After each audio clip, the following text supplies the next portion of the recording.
মেৰি স্কুলত কৈ আমাৰ স্কুলখন দেখিব ধুনীয়া এই স্কুলৰ নিৰ্মাণ কাৰ্য চলি আছে আৰু সকলোতে দিন এখন দুখন নহয় কংগ্ৰেছৰ দিনত অংগনবাদী কেন্দ্ৰ পাৰটাও সোমাব নোৱাৰে বাচ্চা সোমোৱা বাদ দিয়ক এতিয়া আমাৰ আদৰ্শ অংগনবাদী কেন্দ্ৰ এই পৰিৱেশ ৰাস্তা ঘাটৰ পৰিৱৰ্তন আজি আপোনালোকে দেখিছে গোৱালপাৰাৰ পৰা গুৱাহাটীলৈ নেশ্যনেল হাইৱে কেনেকে বনি আছে আজি আমাৰ অঞ্চলবিলাক যদি 10 বছৰৰ মূৰত কোনোবা অসমত আহে এইখন অসম চিনিয়ে নাপাব যিখন অসম আজি আমি দেখা পাইছো অসমৰ বাহিৰত ঠেলাৱালা ৰিক্সাৱালা গাড়ীৰ চালক সকলোৱে আজিকালি অসম বুলি ক'লে বুজি পায় আজি অসমীয়া মানুহৰ আদৰ আৰু সন্মান বাঢ়িছে আমি আই অসমী আজি আগবঢ়াই লৈ গৈছো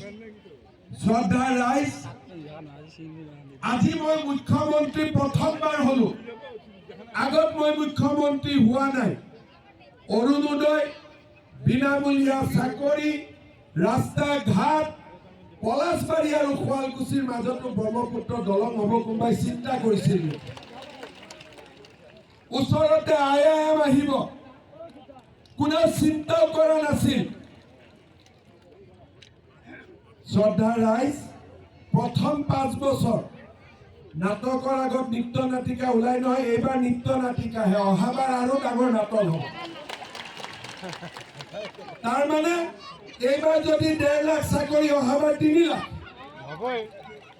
আমি আগুৱাই গৈ থাকিম আমি পিছ পৰি নাযাওঁ শ্ৰদ্ধা ৰাইজ আপোনালোকে মাত্ৰ বিজেপি দলক নৰেন্দ্ৰ মোদী ডাঙৰীয়াক সমৰ্থন কৰক আমি অসমখনক ভাৰতৰ ভিতৰতে এখন সৰ্বশ্ৰেষ্ঠ ৰাজ্যলৈ আমি ৰূপান্তৰ কৰিম শ্ৰদ্ধা ৰাইজ এইকেইটা দিন আমাৰ কাৰণে প্ৰত্যাহ্বানৰ দিন কেইদিনমান আগতে পেহেলগামত 27 গৰাকী নিৰীহ মানুহক পাকিস্তানী সন্ত্ৰাসবাদী আহি হত্যা কৰিলে মোৰ বিশ্বাস নৰেন্দ্ৰ মোদী ডাঙৰীয়া আমাৰ সেনা বাহিনীয়ে যতে এইবিলাক লুকাই আছে যদি পাতালতো লুকাই আছে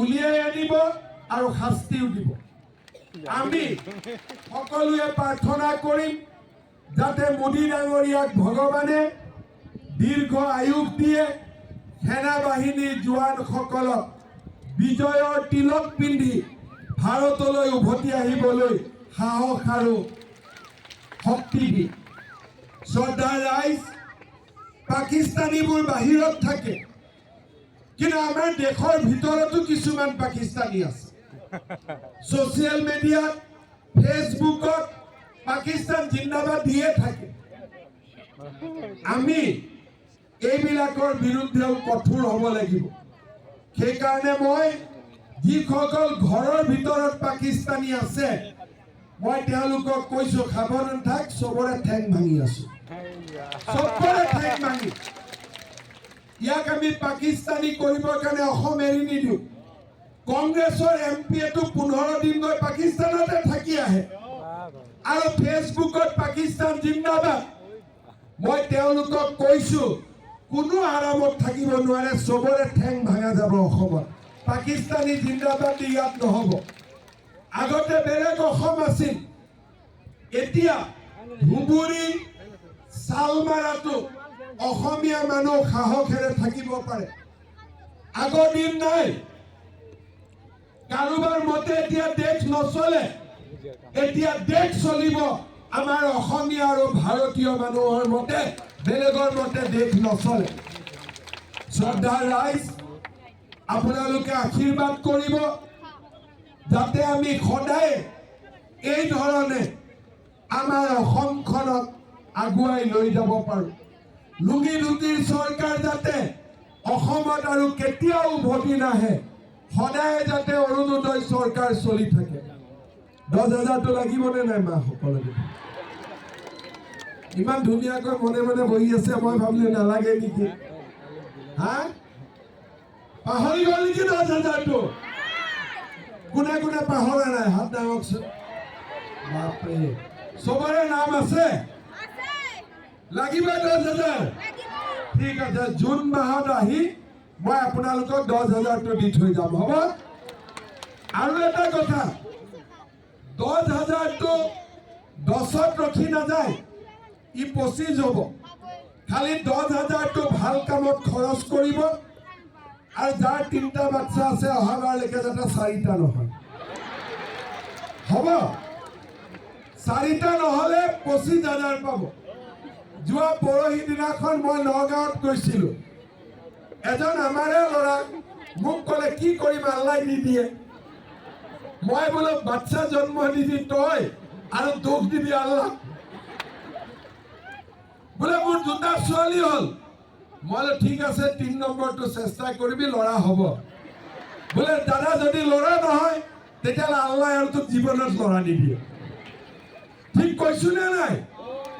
12টা জন্ম দিলে, না ল'ৰা ছোৱালীক পঢ়াব পাৰে, না ল'ৰা ছোৱালীক শিকাব পাৰে। আগতে 9 বছৰতে বিয়া দিয়ে, 11 বছৰতে বিয়া দিয়ে। এতিয়া 9, 11 বছৰ, 12 বছৰ বিয়া দিলে পুৰা জেলত ডাইৰেক্ট। গিৰিয়েকো জেলত, ঘৈণীয়েকো জেলত, মাক বাপেকো জেলত। আজিকালি এই কামবিলাক কমি কমি আহি আছে। আনকি মোক যোৱাকালি এজন সংখ্যালঘু এৰিয়াৰ এজন মতা মানুহে কৈছে যে দাদা আপুনি এইটো কি অৰুণোদয় ওলালে, ঘৰৰ মাইকী মানুহ আমাক নামানা হৈছে। লাহে লাহে আৰু অৰুণোদয় বাঢ়ি গৈ থাকিব, যাতে মহিলাৰ ওপৰত কোনেও অত্যাচাৰ কৰিব নোৱাৰে। 2টা লাগিলে 2টা, 3টা লাগিলে 3টা, কাৰো মতে 10টা নহ'ব। ঠিক কৈছো নে নাই? শ্ৰদ্ধাৰ ৰাইজ, আগতে কোনো মুখ্যমন্ত্ৰী এইবিলাক কাম কৰা নাছিল। আজিৰ পৰা যদি 15 বছৰ আগতে বাল্য বিবাহ বন্ধ হৈ গ'লহেঁতেন, বহুত মানুহৰ জীৱন বাচি গ'লহেঁতেন, বহুত ছোৱালীৰ জীৱন বাচি গ'লহেঁতেন। কোনো চৰকাৰে আগত কাম কৰা নাই। আজি লাহে লাহে আপোনালোকৰ আশীৰ্বাদত আমি এই কামবিলাক কৰিছো, আৰু মানুহেও বুজি পাইছে যে এইবিলাক কামত ৰাজনীতি নাই, আমাৰ ভালৰ কাৰণে এই কামবিলাক আজি কৰা হৈছে। শ্ৰদ্ধাৰ ৰাইজ, 10,000 টকা প্ৰথমবাৰ, দ্বিতীয় বছৰত আইসকলে 25,000 পাব, তৃতীয় বছৰত 50,000 পাব। লিখি থৈ দিয়ক। কোনোবাই ক'ব পাৰে ইমান টকা দিবনে? হিমন্ত বিশ্ব শৰ্মাই কৈছো পোৱাটোতো পায়ে যাব, কোনো চিন্তা কৰিবলগীয়া একো নাই। শ্ৰদ্ধাৰ ৰাইজ, পঞ্চায়ত ইলেকশ্যনত আমাৰ